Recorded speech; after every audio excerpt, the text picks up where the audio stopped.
तो जय भीम, नमो बुद्धाय।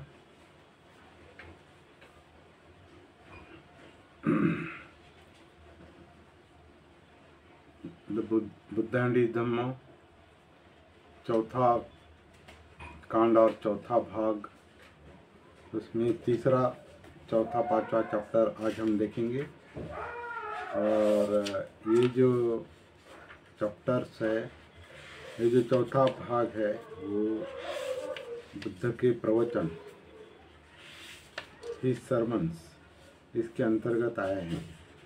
और अभी जो चैप्टर चल रहा है, जो भाग का जो चैप्टर चल रहा है वो सदाचरण पर है। सदाचरण, राइटसनेस।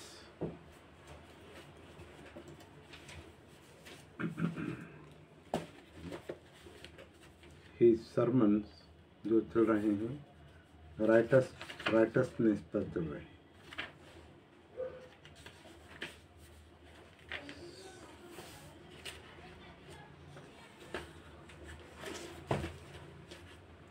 सदाचरण और दुनिया की जिम्मेदारियां।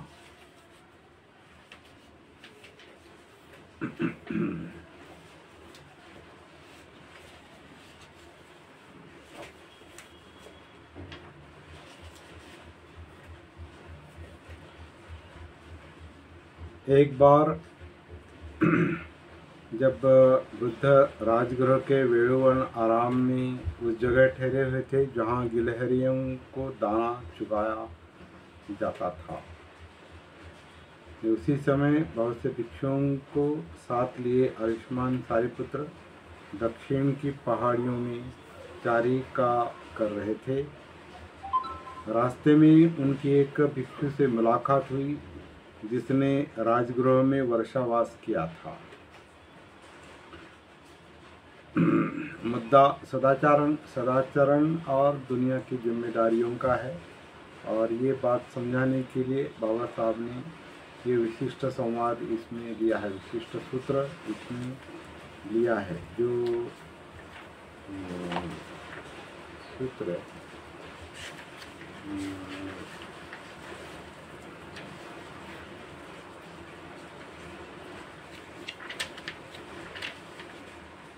12वां सूत्र है और धनंजनी सूत्र से, मध्यम निकाय के धनंजनी सूत्र से लिया है। तो आयुष्मान दक्षिण की पहाड़ियों में चारिका कर रहे थे। रास्ते में उनकी एक भिक्षु से मुलाकात हुई जिसने राजगृह में वर्षावास किया था। शिष्टाचार की बात हो चुकी तब सारिपुत्र ने बुद्ध का तथा संघ का कुशल समाचार पूछा। उन्हें बताया गया कि वे अच्छी तरह हैं। तब सारिपुत्र ने राजगृह के तंडुलपाल द्वार के धनंजानी ब्राह्मण का कुशल समाचार पूछा। उन्हें बताया गया कि वह भी अच्छी तरह है। तब सारिपुत्र ने उस भिक्षु से प्रश्न किया, और क्या धनंजानी ब्राह्मण अप्रमाद पूर्वक रह रहा है, जागृति पूर्वक रह रहा है? भिक्षु का उत्तर था, धनंजनी ब्राह्मण अप्रमाद पूर्वक कैसे रह सकता है? वह ब्राह्मण और गृहपतियों को मुंडने के लिए राजा का उपयोग करता है और राजा को मुंडने के लिए ब्राह्मण और गृहपतियों का उपयोग करता है। और बड़े सुशील कुल से आई हुई जो उसकी सुशील पत्नी थी वह भी अब मर गई है। उसने अब दूसरी पत्नी रखी है जो न सुशील कुल से आई है न स्वयं सुशील है। अभी सदाचरण का मुद्दा समझाने के लिए जो भी उपलब्ध सूत्र उन्हें उचित लगा बाबा साहब को, वो उन्होंने यहाँ पर दिया है। तो सारिपुत्र बोले, धनंजनी के प्रचार के बारे में ये तो सचमुच बहुत बुरा समाचार सुनने को मिला। शायद कहीं कभी उससे भेंट हो तो मैं उससे बातचीत करना पसंद करूँगा। दक्षिण की पहाड़ियों में यथेच रह चुकने के बाद सारिपुत्र चारिका करते करते राजगृह आए और वेणु वन आराम में निवास किया। दूसरे दिन प्रातःकाल चीवर पहन और पात्र हाथ में ले सारिपुत्र भिक्षाटन के लिए नगर में आए। वह ऐसे समय गए जब धनंजनी ब्राह्मण नगर से बाहर अपनी गौओं का दुहा जाना देख रहा था। भिक्षाटन के अनंतर भिक्षा ग्रहण कर चुकने पर सारिपुत्र ने उस ब्राह्मण को ढूंढ लिया। सारिपुत्र को आता देख वह ब्राह्मण उन्हें मिलने के लिए आया और आते ही पहले दूध पीने का निमंत्रण दिया। ब्राह्मण आज नहीं, आज का भोजन मैं समाप्त कर चुका और अब मध्याह्न के समय एक वृक्ष की छाया में मैं विश्राम करूंगा। मुझे मिलने के लिए वहां आना। धनंजनी ने स्वीकार किया और अपना खाना खा चुकने के बाद सारिपुत्र के पास आया और अभिवादन कर बैठ गया। सारिपुत्र ने ही बातचीत आरंभ की। धनंजनी, क्या मैं विश्वास करूं कि तुम पहले जैसे ही अप्रमादी और सदाचरण की चिंता करने वाले हो? ये कैसे हो सकता है जब अपनी खाने पीने की चिंता करने के अतिरिक्त मुझे अपने माता पिता का पालन करना पड़ता है, अपनी पत्नी और परिवार का पोषण करना पड़ता है, अपने दासों और नौकर चाकरों को खाना देना पड़ता है, अपने परिचितों, मित्रों, रिश्तेदारों और अतिथियों का आतिथ्य करना पड़ता है, अपने मृत पितरों का श्राद्ध भी करना पड़ता है, देवताओं को भी बलि देनी पड़ती है और राजा को भी कर चुकाना पड़ता है। धनंजनी, सारिपुत्र कहते हैं, धनंजनी, तुम क्या सोचते हो? मान लो कि एक आदमी ने अपने माता पिता के कारण न्याय और औचित्य का मार्ग छोड़ दिया है और अब वो पकड़ा जा रहा है, तो क्या इससे उसे कोई लाभ होगा? यदि वह कहे कि उसने अपने माता पिता के लिए न्याय और औचित्य के पथ का त्याग कर दिया था और इसलिए उसे पकड़ा न जाए? नहीं, सब प्रार्थनाओं के बावजूद जेलर उसे जेल में डाल देगा। जैसा भी अनुवाद है, जो भी है, पढ़ रहे हैं। क्या इससे उसे कोई लाभ होगा?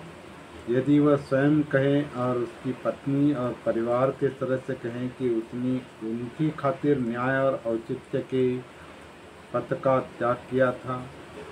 नहीं। क्या इससे उसे कोई लाभ होगा यदि उसके दास और दूसरे नौकर चाकर उसकी वकालत करें? बिल्कुल नहीं। अथवा उसके मित्रों का परिचितों ने उसकी वकालत की? बिल्कुल नहीं। अथवा उसके रिश्तेदारों व अतिथियों ने उसकी वकालत की? बिल्कुल नहीं। अथवा उसके मृत पितरों ने ही उसकी वकालत की कि इसने देवताओं को बलि देने के लिए या राजा को कर देने के लिए न्याय और औचित्य का मार्ग का त्याग किया था? बिल्कुल नहीं। अथवा इससे उसे कोई लाभ होगा यदि या तो वह स्वयं कहे या उसकी ओर से दूसरे कहें कि इससे अपने खाने पीने के लिए ही न्याय और औचित्य का मार्ग छोड़ा है? नहीं। धनंजनी, तुम क्या सोचते हो? दोनों में से कौन सा अच्छा आदमी है? क्या वह जो अपने माता पिता के लिए न्याय और औचित्य का पथ त्याग देता है, अथवा वह जो उनकी चिंता न कर न्याय और औचित्य के पथ को त्यागता है? धनंजनी का उत्तर था दूसरा। मतलब स्वयं धनंजनी उत्तर देता है। पहले आचरण न करने वाला, सदाचरण न करने वाला अलग अलग कारणों से वही उत्तर देता है, सही उत्तर देता है। कहता है धनंजनी दूसरा, मतलब धनंजनी को जब ये पूछते हैं सारिपुत्र, तुम क्या सोचते हो? दोनों में से कौन अच्छा आदमी है? क्या वह जो अपने माता पिता के लिए न्याय और औचित्य का पथ त्याग देता है, अथवा वह जो उनकी चिंता न कर न्याय और औचित्य के पथ को नहीं चाहता। धनंजय का उत्तर था दूसरा आदमी, क्योंकि न्याय और औचित्य के पथ को त्यागने से न्याय और औचित्य के पथ का न त्यागना अच्छा है, स्वयं वही कहता है। और फिर धनंजय दूसरे रास्ते हैं जिनसे बिना न्याय और औचित्य का त्याग किए, बिना कुमार्ग पर चले वो अपने माता पिता का पालन कर सकता है। तो क्या स्त्री, परिवार और सभी दूसरों के संबंध में यही बात नहीं है? सारिपुत्र, यही बात है। तब सारिपुत्र के कथन से प्रसन्न हो धनंजय ब्राह्मण ने सारिपुत्र को धन्यवाद दिया और उठकर चला गया। तो सदाचरण और दुनिया की जिम्मेदारियों के कारण सदाचरण, दुनिया की जिम्मेदारियों का नाम लेकर सदाचरण ना करना, इस मुद्दे को लेकर ये धनंजय और सारिपुत्र के बीच का संवाद है। और सारिपुत्र के पूछे जाने पर धनंजय स्वयं उत्तर देता है और ये संवाद यहाँ पर खत्म होता है। अगला मुद्दा है सदाचरण में संपूर्णता यानी पूर्णता कैसे प्राप्त की जाए। एक बार जब बुद्ध श्रावस्ती में जेतवन आराम में विराजमान थे, उनके पास 500 उपासक आए। उनमें से एक का नाम धार्मिक था। धार्मिक ने तथागत से पूछा, आपके श्रावक सदाचरण में पूर्णता कैसे प्राप्त करते हैं? मैं आपसे ये प्रश्न इसलिए पूछता हूँ क्योंकि आप मानव कल्याण के अनुभव शास्त्रा है, समर्थ तैर्थिक और परिव्राजक आपसे पार नहीं पा सके। आयु प्राप्त वृद्ध ब्राह्मण और दूसरे भी शास्त्रार्थ प्रिय लोग आपके अनुयायी बन जाते हैं। आपके द्वारा उपदिष्ट सत्य बड़ा सूक्ष्म है किंतु बड़ा सुआख्यात है। सब लोग इसके लिए तरसते हैं। भगवान कृपा करके हमें प्रश्न का उत्तर दें। भगवान, हम उपासकों को आपका परिशुद्ध धर्म श्रवण करने को मिले। तथागत ने उन व्रती उपासकों पर दया करके, ध्यान दो, मैं तुम्हें शुद्धाचरण के नियम कहता हूँ, सुनो और तदनुसार आचरण करो, कहा। जान से मारो नहीं, हत्या न करो, हत्या का अनुमोदन न करो, सबल या दुर्बल कैसा भी प्राणी हो उसकी हिंसा न करो। कोई उपासक जानबूझकर चोरी न करे, न चोरी कराए, न चोरी का अनुमोदन करे, दूसरे जो दे वही ले।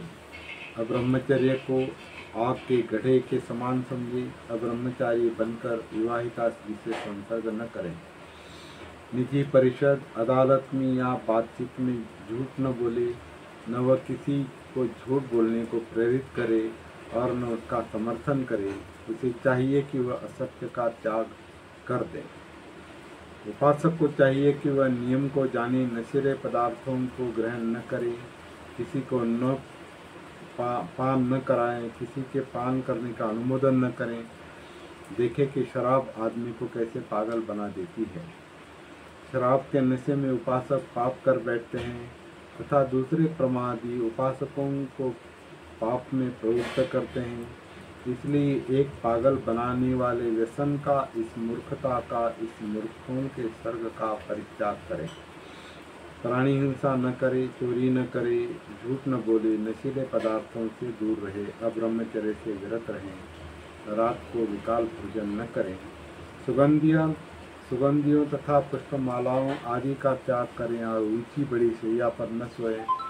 इस प्रकार सभी उपोषित दिनों में व्रत ग्रहण करे और पवित्र मन से अष्टांग मार्ग का पालन करे। प्रातःकालीन वचनों को ग्रहण करे और शुद्ध श्रद्धायुक्त चित्त से भिक्षुओं को यथा सामर्थ्य भोजन तथा पेय पदार्थों का दान करे। माता पिता की सेवा करे, धार्मिक धंधा करे। इस प्रकार दृढ़ श्रद्धावान उपासक ऊंचे पद को प्राप्त कर सकता है। अब ये जो मुद्दे हैं जाहिर है कि भिक्षुओं ने लिखे हैं और अपने समर्थन में लिखे हैं। इसलिए भिक्षु और उपासक और ये उपोषित और बाकी जो बातें हैं वो एक तरह से मनगढ़ंत भी लगती है। कभी कभी ऐसा लगता है कि बुद्ध ने लोगों के जो लोगों की जो समस्याएं हैं, लोगों के जो दुख है, जो व्यक्तिगत दुख है, उनकी जो चिंताएं हैं, अस्वस्थता है, परेशानियां है, डर है, भय है, ऐसे व्यक्तिगत प्रश्न कई सारे लोगों ने बुद्ध से पूछे होंगे और बुद्ध ने 1 to 1 जो कुछ बताया उसका उन पर परिणाम होता था। ऐसे भी कई सारी घटनाएं घटी होगी। ऐसे जाहिर प्रवचन जो है, ग्रुप में जो प्रवचन है वो बहुत कम बार बुद्ध ने दिए होंगे ऐसा लगता है। लेकिन त्रिपिटकों में ऐसा ही संदर्भ ज़्यादा आता है कि 500 भिक्षु इकट्ठे थे और इतने भिक्षु इकट्ठे थे और कोई ग्रुप था और भिक्षु संघ के साथ बुद्ध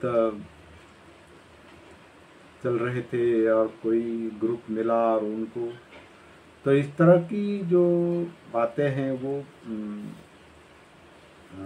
बाद में भी संकलित की गई होंगी। लेकिन किस्सा गौतमी, अंगुलीमाल जैसे जो एक ऐसे केसेस हैं जो और कई कई रहे होंगे जो बुद्ध से मिले होंगे, सवाल पूछे होंगे, परेशानियां बताई होंगी और बुद्ध ने उन्हें कुछ ना कुछ ऐसा मार्ग बताया होगा जो वहीं के वहीं वो दुख से मुक्त हुए होंगे। ऐसी कई घटनाएं हुई होंगी, लेकिन ऐसी घटनाएं बहुत कम त्रिपिटक में दिखाई देती है शायद, और ग्रुप प्रवचन ज़्यादा दिखाई देते हैं। तो ग्रुप प्रवचन कोई बुरी बात नहीं है, लेकिन बुद्ध का जो एक कल्याण मित्रता के तौर पर 1 to 1 बात करना था वो ज़्यादा परिणामकारक रहा होगा, क्योंकि लोगों के किसी व्यक्तिगत प्रश्न पर बुद्ध ने ज़्यादा फोकस करके उस व्यक्ति को उस परेशानी से बाहर निकाला होगा। ऐसी घटनाओं को खोजना जरूरी है। यह भी एक जानकारी के तौर पर ऐसे सूत्र और उनकी ये प्रवचन और जानकारी ये ठीक है। और जहाँ शिलाचरण की बात कही है, जागृति की बात नहीं कही है। शिलाचरण से तो शुरुआत संभव ही नहीं है। जब तक हमें अपना भान नहीं, हमें अपनी जागृति नहीं, हम अच्छा बर्ताव करेंगे या बुरा बर्ताव करेंगे इसकी कोई गारंटी नहीं है। क्योंकि हमें अपना भान नहीं, मुझे अपना भान नहीं तो मैं अपने वर्तन की गारंटी नहीं ले सकता। पहले सती चाहिए, जागृति चाहिए, और ऐसी कुछ बातें बुद्ध ने बताई होगी। बीच बीच में वो शब्द केवल आते हैं, अपमाद वगैरह, जागृति, लेकिन बाकी जो जो बातें हैं वो सब विश्लेषण की बातें हैं। और अब ये जो उपोषित की बातें हैं और भिक्षु और उपासक का वर्ग दो ही कल्पना की है, दो ही कल्पित वर्ग है। वास्तव भी रहा होगा, लेकिन दो ही लोग थे। क्या बाकी लोग कहाँ थे जो भिक्षुओं के संपर्क में नहीं थे लेकिन बुद्ध को चाहते थे या बुद्ध से मिले होंगे? ऐसी कई घटनाएं हो सकती है। या बुद्ध के भिक्षुओं से मिले होंगे, उन्होंने उनको कैसे सुना, उनको कैसे लोगों की परेशानियां कैसे जान ली और क्या बताया, ये बातें ज़्यादा मायने रखती है। जैसे मेडिकल साइंस में एक डॉक्टर एक ही पेशेंट को एक साथ एक ही पेशेंट को देखता है, उसी तरह ये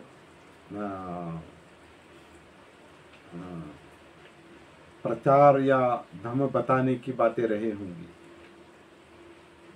एक समय एक ही व्यक्ति के साथ कई लोगों से बुद्ध मिले होंगे, काउंसलिंग की होगी, लोगों की परेशानियां, एक एक व्यक्ति की परेशानी जानकर उसके साथ बात की होगी, वो ज़्यादा इम्पोर्टेंट लगता है। तो चलिए, बाबा साहब ने सदाचरण के लिए जो मुद्दे, सूत्र या गाथाएं इकट्ठी की है, संकलित की है, उनका महत्व कम नहीं है, लेकिन और कुछ ज़्यादा चाहिए, ऐसा शायद स्वयं बाबा साहब भी चाहते थे। इसलिए उन्होंने निकाय पर सवाल खड़ा किया है, सूत्रों पर सवाल खड़े किए हैं, सूत्र पिटक पर और बाकी भी। तो अगला मुद्दा है वो पढ़ेंगे और आज हम यहाँ पर रुकेंगे। सन्मार्ग पर चलने के लिए साथी की प्रतीक्षा आवश्यक नहीं। अकेला चलो, अकेले का मार्ग है। शिलाचरण या साधना, जागृति की साधना, अपमाद की साधना, सती संप्रजन्य, सती पठान, ये इंडिविजुअल व्यक्तिगत मार्ग है और इसमें कोई हमारे साथ है या नहीं है, इससे कोई फर्क नहीं पड़ता। हमारा शरीर सांस अंदर लेता है, हर एक का अलग अलग काम चल रहा है। तो आनापानुसति हर एक की इंडिविजुअल है, व्यक्तिगत है। काया को महसूस करना हर एक का व्यक्तिगत काम है। वेदनाएं, चित्त, मनोधर्म, अपने स्वभाव, अपनी अच्छाइयाँ, बुराइयाँ, विकृतियाँ, अत्यदीप भव, अपने आप को द्वीप बनाना अपना काम है, अपनी जिम्मेदारी है। और इसमें दूसरा कोई साथी अगर मिलता है नहीं मिलता है तो कुछ फर्क नहीं पड़ता। इसलिए टाइटल दिया है, सन्मार्ग पर चलने के लिए साथी की प्रतीक्षा करना आवश्यक नहीं, अनावश्यक है। जिस प्रकार हाथी युद्ध में बाण से गिरे हुए तीरों को सहन करता है, अकेले सहन करता है, उसी प्रकार मुझे दुष्टों के दुर्वचनों को सहन करना चाहिए, क्योंकि संसार में दुष्शीलों की कोई कमी नहीं है। जो हाथी शांत दांत होता है, ये कोई सुत्त है, सुत्त के आधार से ये बात कही है।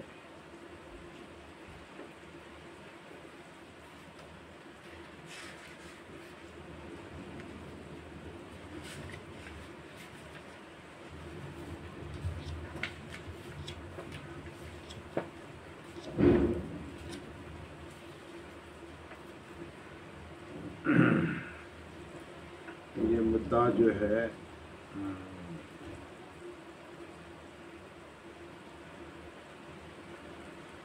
संयुक्त निकाय से लिए हैं। ये 1 से 312 नंबर 1 का नागवग्गु धम्मपद का है, धम्मपद से लिया है।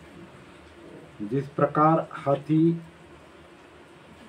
नागवग्गु से, जिस प्रकार हाथी युद्ध में बाण से गिरे हुए तीरों को सहन करता है, उसी प्रकार मुझे दुष्टों के वचनों को सहन करना चाहिए, क्योंकि संसार में दुष्शीलों की कोई कमी नहीं है। जो हाथी शांत दांत होता है, उसी को युद्ध में ले जाया जाता है। जो हाथी शांत दांत है, उसी पर राजा चढ़ता है। इसीलिए प्राणियों में वह शांत दांत व्यक्ति ही सर्वश्रेष्ठ है, जिसे कोई कटु वचन विचलित नहीं करते। निश्चित खच्चर अच्छा होता है, सिंधु का शिक्षित श्रेष्ठ अश्व अच्छा होता है, शिक्षित बल संपन्न हाथी अच्छा होता है, आदमियों में आत्मसंयत सबसे अच्छा होता है। नागवग्गु की गाथा है धम्मपद की। ऐसे श्रेष्ठ वाहन भी हमें निर्वाण पथ पर आगे ले नहीं जा सकते। हम स्वयं आत्मनिर्भर, आत्मसंयत होकर निर्वाण पथ पर अग्रसर हो सकते हैं। अपमाद में आनंद मनाओ, स्मृति संप्रजन्य युक्त रहो, जागृति युक्त रहो, कभी प्रमाद मत करो। अपने आप को कुपथ से हटाकर सुपथ पर लाओ, हाथी को दलदल में से निकालो।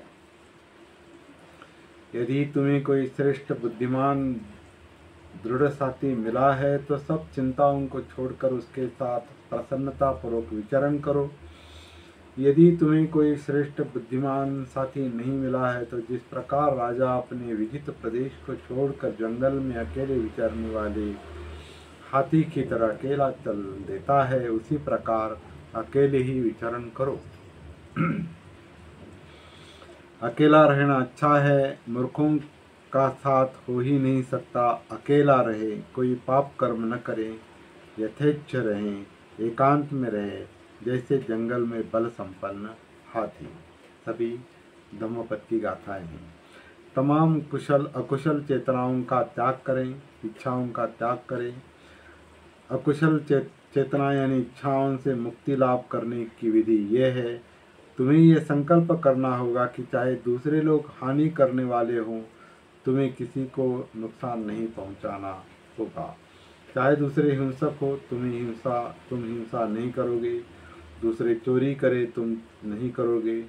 दूसरे पवित्र जीवन व्यतीत न करे, तुम करोगे। चाहे दूसरे निंदा करे, विरुद्ध बोले, व्यर्थ बोले, तुम नहीं बोलोगे। चाहे दूसरे लोभ लालच करे, तुम नहीं करोगे। चाहे दूसरे द्वेषी हो, तुम द्वेष नहीं करोगे। चाहे दूसरे मिथ्या दृष्टि हो, तुम नहीं होंगे। चाहे दूसरे मिथ्या संकल्प हो, तुम सम्यक संकल्प वाले रहोगे। चाहे दूसरों की मिथ्या वाणी हो, तुम अपनी वाणी सम्यक रखोगे। चाहे दूसरों के कर्म मिथ्या हो, तुम अपने कर्म सम्यक रखोगे। चाहे दूसरों के जीविका के साधन मिथ्या हो, तुम अपनी जीविका के साधन सम्यक रखोगे। चाहे दूसरों का प्रयास यानी साधना व्यायाम असम्यक हो, तुम अपना प्रयास व्यायाम सम्यक करोगे। चाहे दूसरों की स्मृति तथा समाधि असम्यक हो, तुम अपनी स्मृति और समाधि सम्यक रखोगे। चाहे दूसरे सत्य और मुक्ति के बारे में गलत हो, तुम सत्य और मुक्ति के पथ के बारे में ठीक होगी। चाहे दूसरे आलस्य और तंद्रा से तुम आलस्य और तंद्रा से मुक्त रहोगे। चाहे दूसरे अभिमानी हो, तुम विनम्र रहोगे। चाहे दूसरे विचिकित्सा से युक्त हो, तुम विचिकित्सा मुक्त रहोगे। चाहे तुम क्रोधी हो, चाहे दूसरे क्रोधी हो, दुष्ट हो, ईर्ष्यालु हो, कंजूस हो, लोभी हो, ढोंगी हो, ठग हो, वंचक हो, उद्धत हो, दुस्साहसी हो, किसी नीति के मानने वाले न हो, अशिक्षित हो, जड़ हो, भ्रमित हो, अज्ञ हो, तुम नहीं होंगे। अर्थात तुम इन सबके विरुद्ध होंगे। इस तरह से सदाचरण के प्रवचन यहाँ पर खत्म हुए हैं। अगला जो मुद्दा है वो निर्वाण संबंधी प्रवचन है और इसके बारे में हम कल सुबह बात करेंगे। निर्वाण संबंधी प्रवचन। जय भीम, नमो बुद्धाय। आज के लिए इतना पर्याप्त है।